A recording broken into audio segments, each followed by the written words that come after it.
Amen. Est-ce que nous pouvons acclamer le Seigneur? Il a commencé à guérir. Même pendant que je vais prêcher, les gens vont être guéris automatiquement. Je parle de Jésus qui guérit. Amen. Amen. C'est pour moi un sujet de gloire que de voir cette conférence se passer ainsi avec des orateurs que Dieu nous a envoyés. Amen. Amen. Et je ne regrette pas le Saint-Esprit de m'avoir inspiré d'avoir ces hommes à mes côtés pour ce travail. Je remercie vivement le bishop Élisée qui est venu de la Grèce, d'Athènes et Paris, Bruxelles jusqu'à Gand. Est-ce que vous m'aidez à acclamer le Seigneur pour un peu?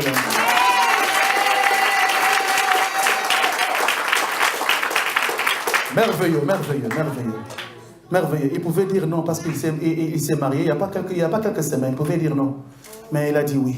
C'est une grâce. C'est une grâce. Faites-moi ce plaisir de vider cette table de tous les livres là. Faites-moi ce plaisir. C'est rien pour vous. Je sais que vous allez faire.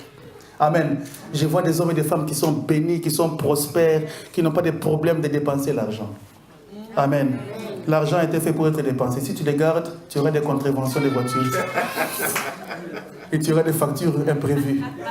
Parce que le prix de l'argent, il faut les dépenser. Je vais remercier le couple Gassana, le pasteur Fabrice et sa très charmante femme et épouse, Barbara. Elle chante tellement bien que même si je ne dis pas ça, même laissez-les d'accord qu'elle chante très bien. Je sais que vous avez été tous bénis par ce ministère. Amen. C'est un frère, c'est un ami. C'est dans ce moment comme ça qu'on reconnaît les bons amis. Je suis vraiment très touché. Mais je vais aller droit à la parole. Nous allons aller dans le livre de Marc, chapitre 5. Amen. Dis à ta voisine ou à ton voisin, ça va chauffer dans les minutes qui vont suivre. Dis-lui, voisin et voisine, moi je me comporte comme dans un stade à l'église. Donc quand la parole me touche, je saute, je crie Amen. Non, dis-lui, préviens-lui. Oui, préviens-lui, oui. Là, Dieu peut me parler après une prédication et je vais sauter. Alors si ça te dérange, je m'excuse, parce que moi je ne suis pas logique dans la présence de Dieu. Je me comporte comme un fou. Parce que les mots foi et fou, il n'y a que la différence de I et U. Tout commence par F. Il est impossible d'être un homme ou une femme de foi sans avoir frôlé la folie. Ah, quelqu'un dit avec moi, amen. Un homme de foi se comporte toujours comme une personne qui est folle. Parce que les choses que cette personne-là fera ne seront pas les choses qui sont normales. Des hommes de foi sont des personnes et des femmes de foi sont des choses qui font des choses qui ne sont pas normales aux yeux des yeux. Des hommes, mais dans la logique de Dieu, sont des choses qui sont normales. Amen. Non, tu n'as pas bien dit amen. Amen. C'est comme si tu fais une sorte d'épargne d'amen. C'est comme une caisse d'épargne. Donne-moi des amens très forts là quand même. Amen. Ah oui. Marc chapitre 5, à partir du verset 1er. Et ce soir, je vais prêcher sur un message très prophétique et très court. Une destinée exceptionnelle. Come on now. Ah, dis à ta voisine que j'ai une destinée exceptionnelle. Come on. Marc chapitre 5 verset 1. Ils arrivèrent sur l'autre rive de la mer, dans les pays des Géraséniens. Sitôt qu'il fut descendu du bateau, un homme sortant des tombeaux et possédé d'un esprit impur vint au-devant de lui. Il avait sa demeure dans les tombeaux et personne ne pouvait plus les lier, même avec une chaîne. Seigneur, je prie que tu bénisses cette parole dans le cœur, que tu inspires, que tu parles au-delà de ce que je peux dire. Saint-Esprit, révèle-toi dans une autre dimension ce soir pour la gloire du nom de Jésus. Amen. La Bible dit que cet homme-là avait une sorte de maison qui était différente des nôtres. Pendant qu'on dort sur un lit normal, cet homme-là dormait dans les tombeaux et prenait des sépulcres. Amen. J'espère que si tu croises une personne qui dort dans les tombeaux, tu ne vas pas les saluer. La première réaction, tu vas fuir. Non, ne soyez pas trop spirituel quand même. Oui. D'ailleurs, beaucoup de chrétiens, s'ils passent près des tombeaux, ils commencent à lier les esprits des morts. Ils passent près des cimetières. Oh, Jésus. Ce n'est pas Jésus, mais en fait, il a peur. Mais cet homme-là n'avait plus peur. Les démons qui l'enchaînaient ont fait en sorte qu'il puisse rester où? Près des sépulcres et des tombeaux. Amen. Personne ne pouvait les maîtriser. Parce qu'ils dormaient où? Si une personne n'a pas peur de dormir là où il y a des tombeaux, est-ce que cette personne-là, elle est normale? C'est parce qu'il y avait quelque chose en elle. Amen. Mais pendant que Jésus-Christ passait, elle a vu le contraire de Jésus-Christ. Jésus-Christ arrive et automatiquement la personne vient. Il dit, qu'y a-t-il entre moi et toi? Tu es venu troubler mon royaume. Je veux te dire une chose. C'est vrai que tu as un problème. Mais au passage du cortège de Jésus-Christ, je parle bien de Jésus-Christ, tout va changer. Amen. Amen. Cette personne qui était morte aux yeux des hommes. Parce qu'en fait, pour rester auprès des tombeaux, il faut être une personne morte. Il y a des gens aujourd'hui qui se promènent en cours de route avec de belles chemises, de belles chaussures, mais qui sont déjà mortes au-dedans d'elles-mêmes. Cette personne-là, la Bible déclare même, elle se faisait des incisions. Vous savez, il prenait le couteau, des incisions, parce qu'il y avait un esprit qui les menaçait. Et cet esprit-là, après l'avoir tourmenté, il les envoyait où? Vers le tombeau. Dis avec moi encore tombeau. Laissez plus que c'est le lieu de la mort. Il y a des gens aujourd'hui dans cette réunion qui, sa vie est en train d'être identifiée à cette personne qui habite près des tombeaux. C'est comme si tu vis, c'est comme si tu es morte, c'est comme si tu es à l'intermédiaire de la vie et de la mort. Mais je veux t'annoncer ce soir que le Seigneur Jésus-Christ qui ramène la vie est en ces lieux pour te redonner la vie. Il y a des gens qui vivent, c'est comme si tu vis en attendant. C'est comme si tu dis, bon, je vis seulement. Hein. Ok, je vis seulement. Plus de projets, parce que tu te considères que tout ce que tu fais ne réussit pas. Tout ce que tu touches ne réussit pas.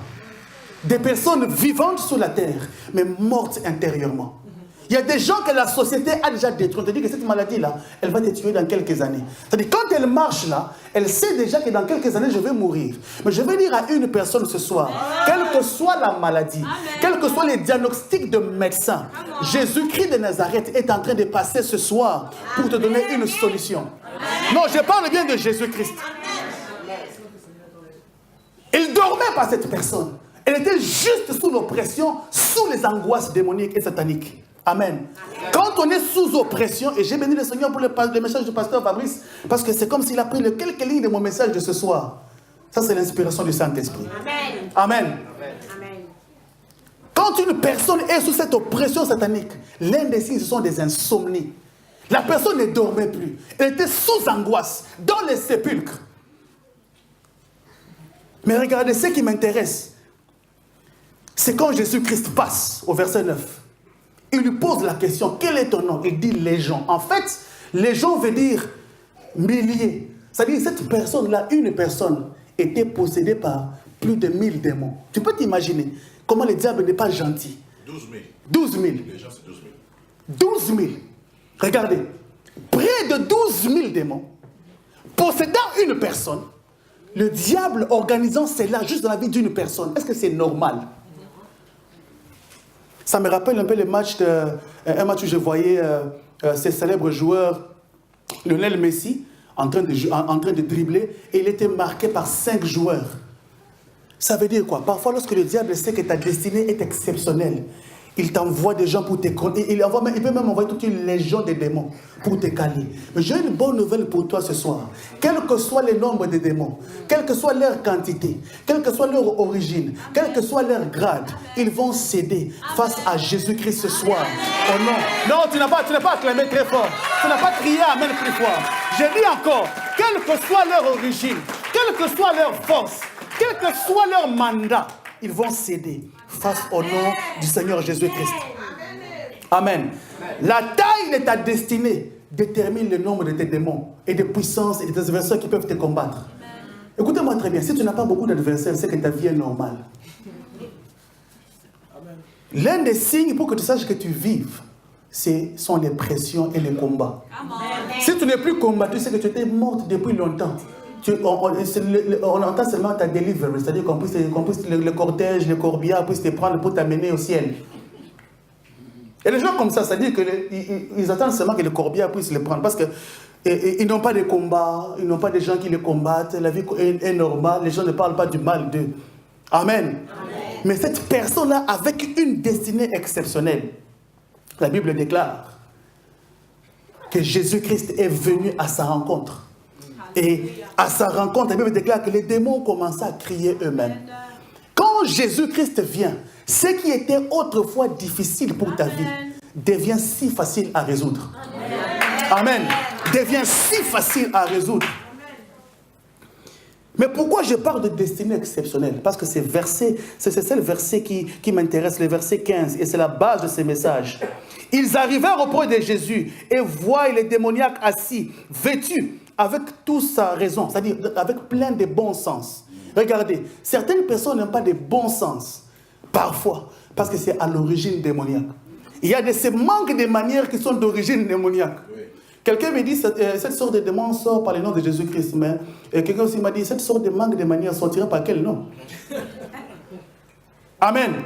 Cet homme-là avait perdu le sens. Parfois, la possession démoniaque te fera faire des choses qui sont anormales, tu trouves ça normal. Amen. Une personne normale, j'ai entendu parler des hommes qui peuvent sortir avec 50 femmes en même temps. C'est le bon sens que tu as perdu. Lorsque tu es sous cette atmosphère de puissance démoniaque, ce que les gens trouvent anormal, tu le trouves normal. Tu verrais une personne, j'ai joué l'histoire d'une personne qui était à une fête, qui a pris 16 bouteilles d'alcool et qui a commencé à uriner sur toute la voie. Et pour lui, il trouve ça normal. Il est rentré à la maison à pied, il a oublié sa voiture. Ça, c'est perdre le bon sens. Mais je dis à une personne ce soir, qu'est-ce qui est difficile et qui te combat ce soir? Qu'est-ce qui t'a fait perdre le bon sens de la vie? Jésus-Christ est sur le chemin pour te libérer. Amen.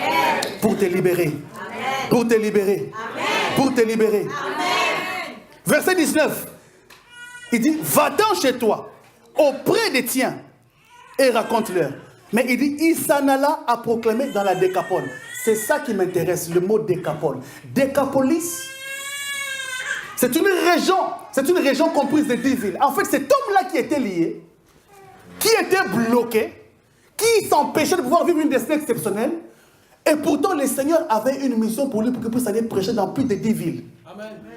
Regardez très bien, cet homme qui avait une destinée exceptionnelle, après avoir rencontré Jésus-Christ, cette personne était capable d'annoncer la bonne nouvelle dans toute la Décapole. En fait, dans cette région comprise de 10 villes différentes. Je vais dire à une personne, alors que le diable t'avait bloqué, pour que tu ne puisses pas avoir de l'expansion. Ça, c'est la bonne saison pour toi. Alors que Jésus-Christ s'élève pour toi ce soir, pour t'accorder l'expansion. Je vais dire à une personne, tout ce qui t'est bloqué demain ne te bloquera plus. La souffrance qui était répétitive dans ta vie, elle ne reviendra plus. Je vais dire à une personne en exagérant que ta souffrance ne reviendra plus la seconde fois. Je dis que tes problèmes ne reviendront plus la seconde fois. Cet homme-là, parce que le diable savait qu'il allait aller dans la Décapolis, 10 villes, il a mis 12 000 démons pour les bloquer. Je vais déclarer, quel que soit le nombre de sorciers qui avaient été commis à ta vie pour t'empêcher d'entrer dans ta destinée, je déclare ce soir, par la parole prophétique et par l'autorité sur ma vie, que tu vas sortir de toutes ces cavernes au nom de Jésus-Christ. Tu ne dormiras plus dans les sépulcres au nom de Jésus-Christ. Ta délivrance arrive au nom de Jésus-Christ. Ton salut arrive au nom de Jésus-Christ. Si tu crois encore avec moi, crie plus fort, Amen. Parce que tu es avec moi ce soir. Amen. Comment le diable peut bloquer juste une personne avec 12 000 démons? 12 000. C'est parce qu'il savait qu'il y avait une mission, une destinée exceptionnelle qui était attachée à sa vie. Ben, mais je vais te dire une chose. La raison pour laquelle tu passes par ces saisons difficiles, c'est parce que le diable sait qu'il y a une destinée, il y a un destin exceptionnel dans ta vie. La raison pour laquelle tu es toujours la plus combattue de ta famille, c'est parce que le diable sait que c'est sur toi, c'est à partir de toi que le progrès de ta vie va commencer. Je vais te dire que le diable soit 1000 fois diable, que le sorcier soit 1000 fois sorcier. Ce que Dieu a prévu pour toi arrivera. L'Éternel est ton berger, tu ne manqueras de rien. Lorsque tu traverseras la vallée de l'ombre et de la mort, tu ne craindras aucun mal, car sa houlette et son bâton vont te rassurer. Amen. C'est ta saison d'expansion. Non, qui est encore avec moi expansion? Non, crie plus fort expansion. Crie comme le vivant expansion. Yes, yes, yes. La Bible dit dans Ésaïe 62, verset 12, on t'appellera recherché. Écoute-moi très bien, tu es un coltan. Chez nous au Congo, dans mon pays, il y a une sorte de produit qu'on appelle coltan. Ces produits-là, c'est à base de ces produits qu'on fabrique les téléphones. Tous les téléphones que vous voyez là, ces produits viennent d'un pays. Et c'est un produit recherché. C'est à cause de ces produits-là qu'il y a beaucoup de guerres. C'est seulement à cause de ces produits-là. Parce que les gens cherchent ce produit-là pour commencer à fabriquer les phones. Je dis que toi, tu es plus que le coltan. Amen. Ah non, tu n'as pas compris. Non, tu n'as pas compris. On t'appellera à rechercher. On t'appellera à rechercher. Deutéronome 28, verset 1. La Bible dit, l'Éternel t'accordera la supériorité sur les nations. L'une des raisons pour laquelle tu es combattu, c'est parce qu'il y a la gloire de la supériorité dans toi. Écoute-moi, les statistiques prouvent que les personnes qui te combattent seront tes futurs serviteurs dans le futur. Les personnes qui te combattent aujourd'hui finiront par te servir. Ils finiront par te servir. Depuis l'époque de Joseph jusqu'à Jésus-Christ, toutes les deux personnes commençant par JJ. Cette théorie, ce théorème a été vérifié. C'est ce qu'il fallait démontrer. Amen. Amen. Toutes les personnes qui te combattent finiront par te servir un jour. Amen. Amen. Cette personne qui avait une destinée exceptionnelle, qui avait un appel exceptionnel, que le diable avait bloqué pendant un temps, lorsque le temps est arrivé, lorsque Jésus-Christ est arrivé, le Dieu qui accorde la vie en abondance, tout avait changé. Je vais dire à une personne, ce soir c'est ta soirée. Tu n'es pas venu en vain, parce que Dieu veut te restaurer, parce que Dieu veut te faire entrer dans une nouvelle saison de bénédiction et de grâce. Amen. Amen. Bible déclare, il y avait un moment où Anne, la mère de Samuel, avait connu des problèmes. Elle avait connu les injures, elle avait connu des rejets. Mais lorsque l'enfant Samuel est arrivé, Anne a commencé à composer des chants sans pour autant être à l'école de musique. Il y a certaines bénédictions qui te rendront musicien sans avoir étudié la musique. Il y a certaines bénédictions. Dieu peut faire des choses, tu ouvres ta bouche. Ah, non, pour fermer la bouche, même on a besoin de mettre le col pour fermer ta bouche. Il y a certaines bénédictions qui t'étonnent seulement. Ça t'étonne tellement et ça étonne ta famille, à tel enseigne que les gens même peuvent piquer des crises à cause de ta bénédiction. Ah, ça va t'arriver si tu dis Amen. Non, ça va t'arriver si tu dis Amen. Ça va t'arriver si tu dis Amen.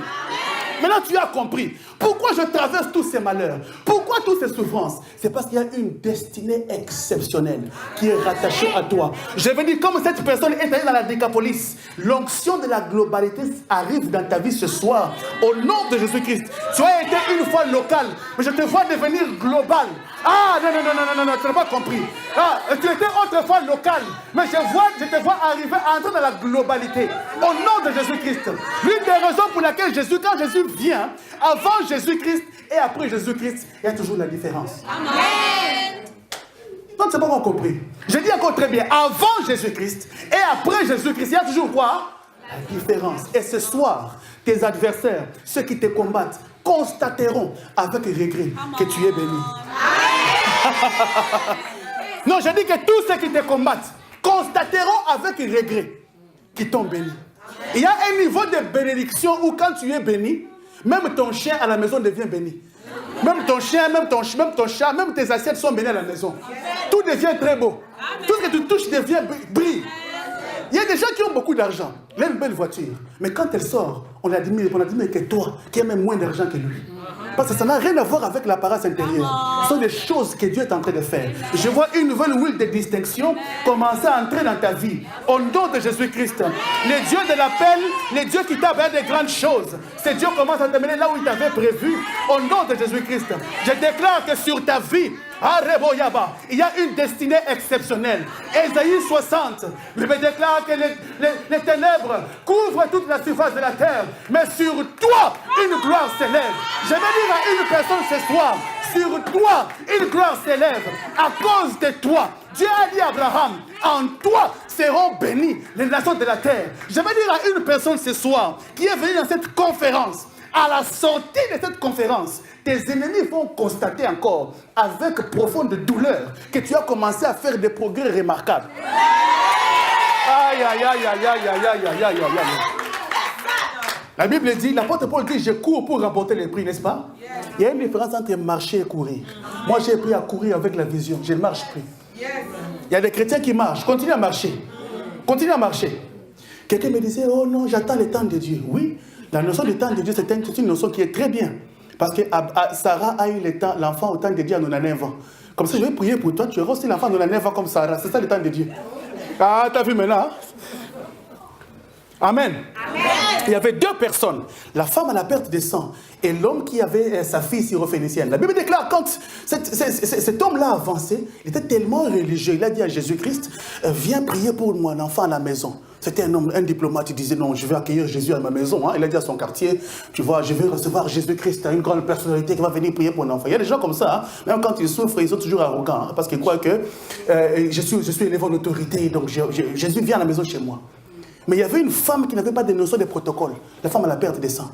Il a vu Jésus en train de marcher. Il a dit, moi si je les touche, ma vie sera changée. Mais cet homme-là, lui, croyait que si Jésus-Christ vient le toucher, ça va changer. Donc ta foi détermine ton action.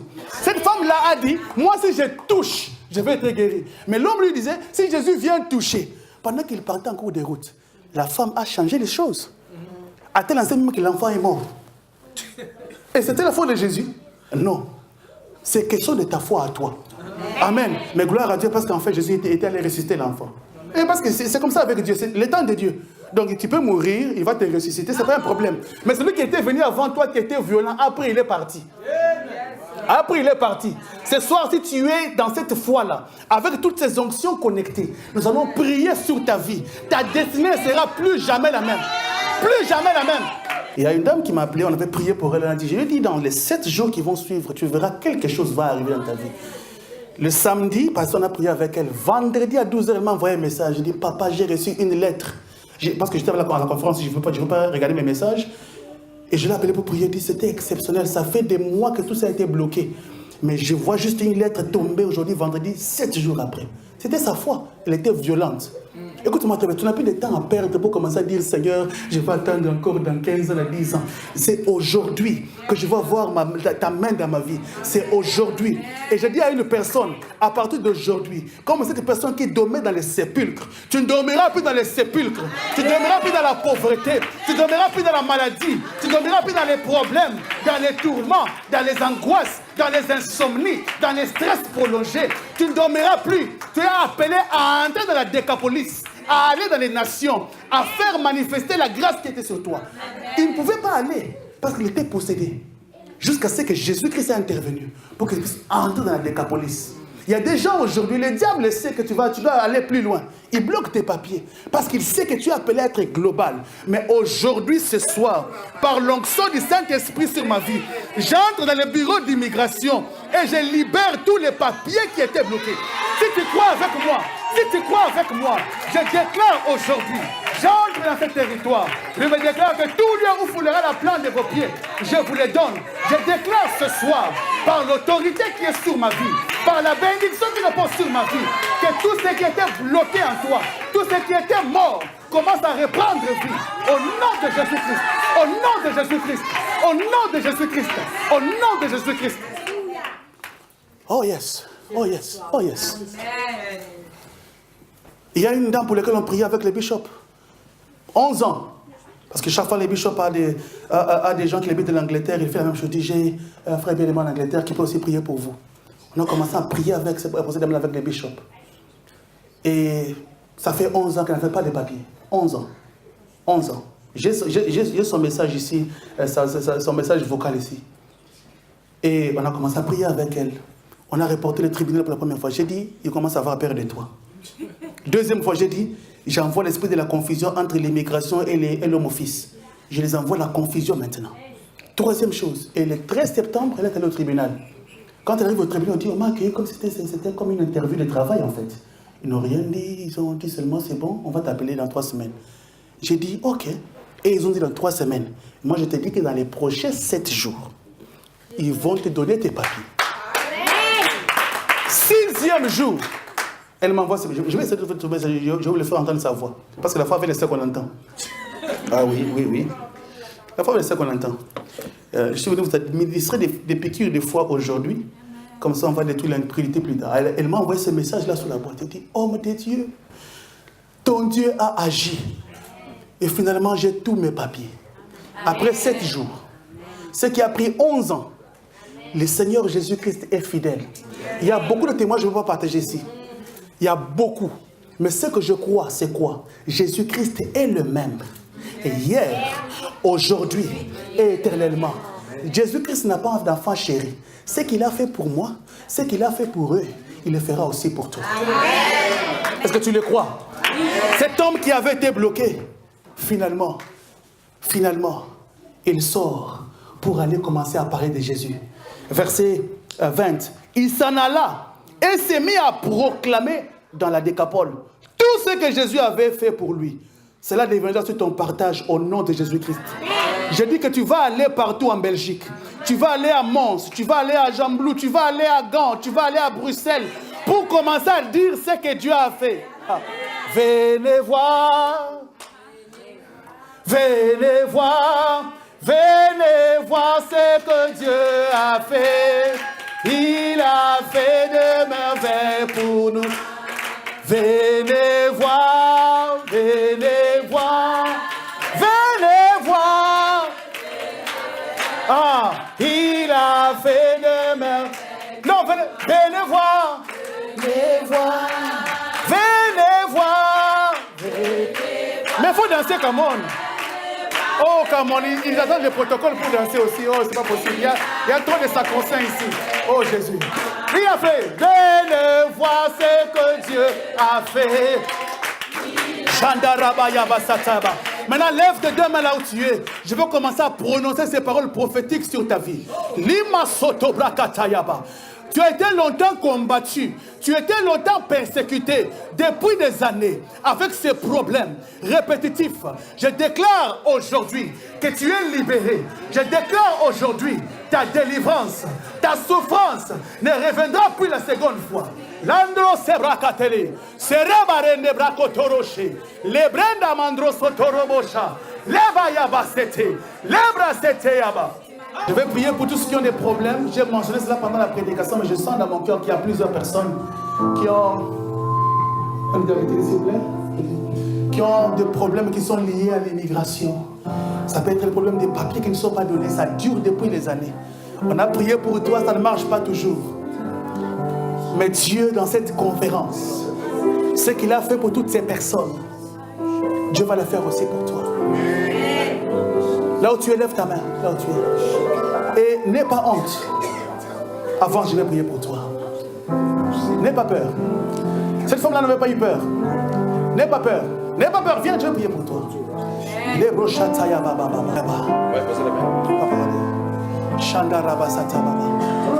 Ouais, ces hommes de Dieu qui sont loin vont prier pour vous. Cette souffrance ne reviendra plus jamais. Au nom de Jésus. N'aie pas peur, reçois maintenant, n'aie pas peur. Il y a quelque chose qui arrive dans ta vie. Il y a quelque chose qui arrive dans ta vie. Au-delà des papiers, il y a une délivrance dans ta vie. Il y a une délivrance dans ta vie maintenant. Il y a une délivrance sur ta vie maintenant. N'aie pas peur, n'aie pas peur. Il y a une onction sur toi. L'onction qui brise le joug sur ta vie. Qui brise les limites. Il y a une faveur exceptionnelle sur ta vie. Tout ce que tu vas commencer à toucher va prospérer. Tout ce que tu vas toucher. Tu vas toucher. Tu vas toucher à plusieurs choses qui ne marchent pas.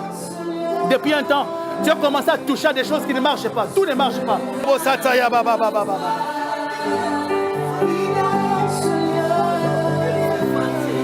Non, c'est fini maintenant. C'est fini maintenant. J'ai dit que c'est fini. Non. Fini l'oppression. Fini l'oppression.